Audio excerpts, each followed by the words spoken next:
Hi, this is Gus. Today I want to talk to you about our system on modules. I have two examples right here.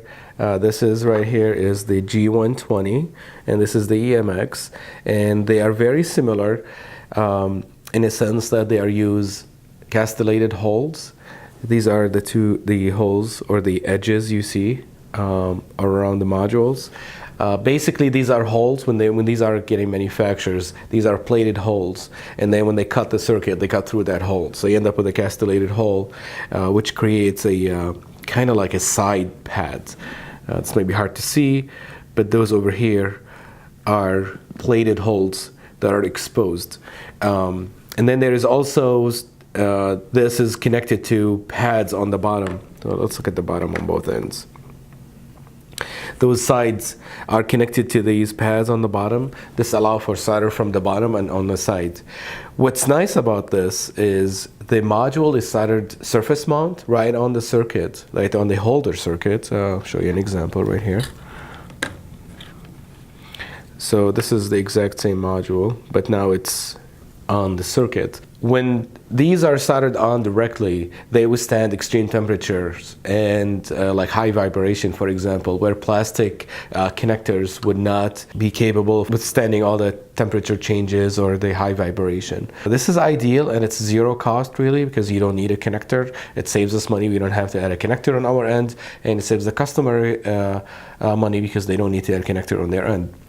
Now, to place these modules on circuits, you have really three choices. They can be hand soldered, that's one option. They can be machine placed, or they can be hand placed but machine pasted.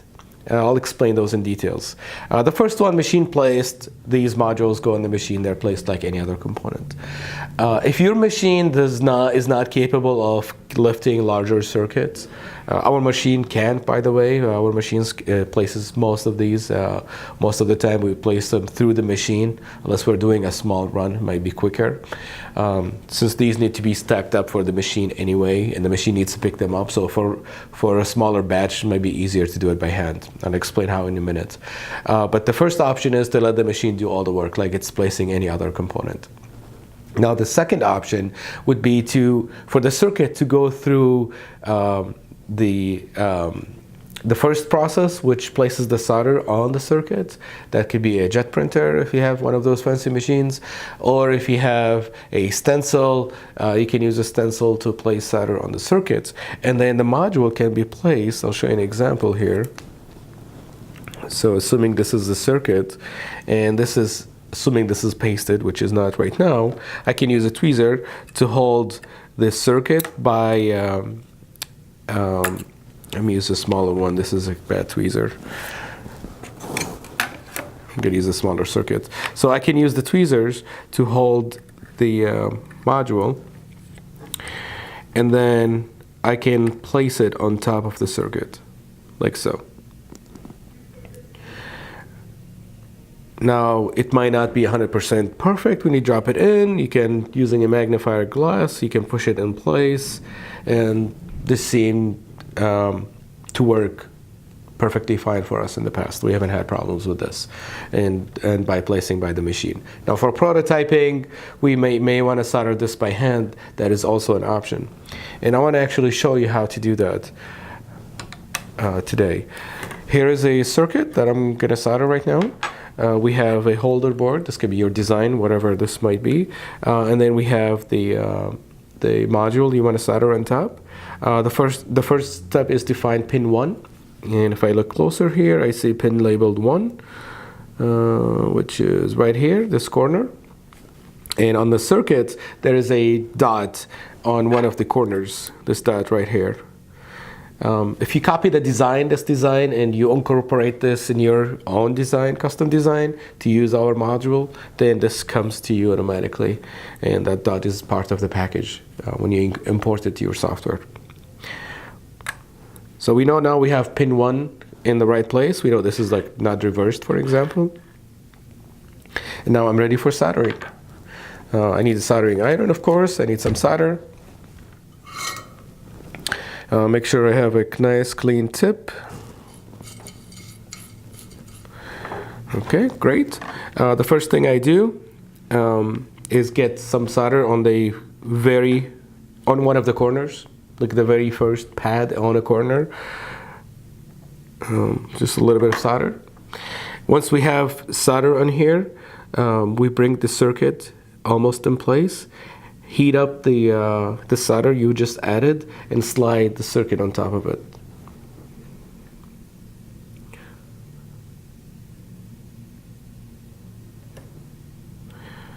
Okay, and when you slide it in, just slide it enough. Don't slide it too much. Yeah, there's marking. There's a square around, a line around the module, so you can see where it actually goes.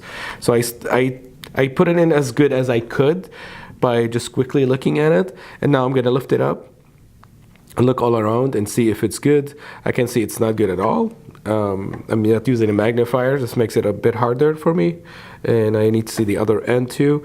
I can see the module is way to this side, so I'm going to heat up this pad again and push the module up.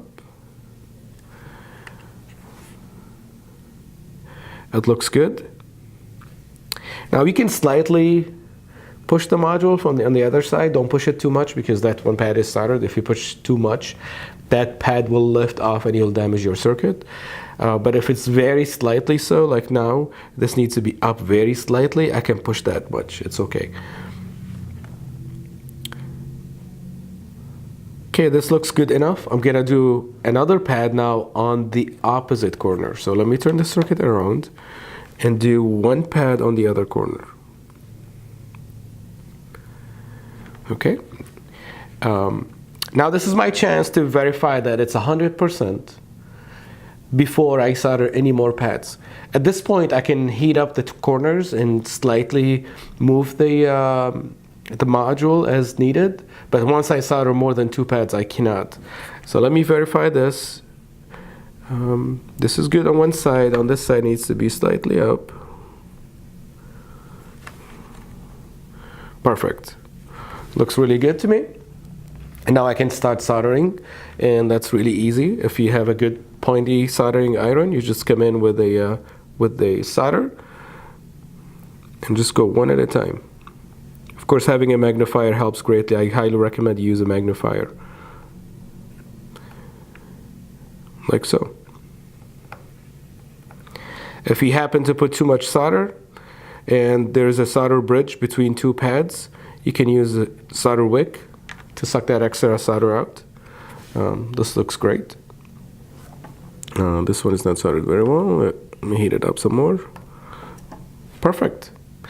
And this is how you go through and solder the remaining pads on the module. This is a proven technology. This is not something that GHI invented, but we really like this technology. Almost every single Bluetooth and Wi-Fi module uses this technology. For example, this over here is Wi-Fi, and this is our SoM. This is made by Red Pine, for example, and they're using the same technology where a module solders right on the other circuit. We have been using this technology, for example, for over 10 years with great success. We like it, our customers like it, and hope you like it as well and you would find this useful in your next design. Thank you very much. Have a great day.